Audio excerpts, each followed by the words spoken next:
जय भीम जय शिवराय. मित्रांनो आजचा जो आपला विषय आहे तो कॉन्स्टिट्यूशनल रेमेडीजचा आहे. म्हणजे संविधानिक आपल्याला जे उपाय दिले गेलेत आपल्या हक्काचं संरक्षण करण्यासाठी त्याच्या संदर्भातला विषय आहे. त्याच्यामध्ये रीट हा एक महत्वाचा विषय आहे. मित्रांनो, एकूण 5 प्रकारच्या रीट असतात. त्यातली एक महत्वाची रीट आहे हिबियस कॉर्पस.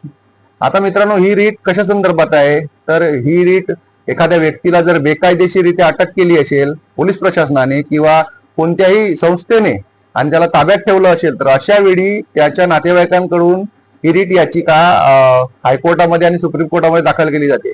हायकोर्टामध्ये आर्टिकल 226 नुसार आणि सर्वोच्च न्यायालयामध्ये आर्टिकल 32 नुसार ही याचिका दाखल केली जाते.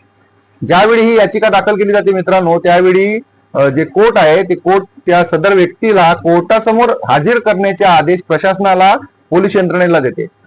मित्रांनो, या रीटचा उद्देश हाच आहे की कायद्याच्या प्रक्रियेशिवाय कोणत्याही व्यक्तीला बेकायदेशीर अटक करण्यापासून त्याचं रक्षण झालं पाहिजे.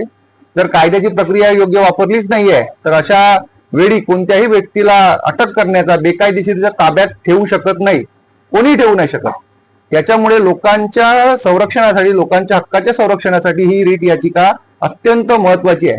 मित्रांनो, ही रीट याचिका एका मूवी मध्ये वापरली गेली आहे. त्या मूवीचं नाव काय आहे ते आम्हाला तुम्ही कमेंटमध्ये नक्की सांगा. जय भीम.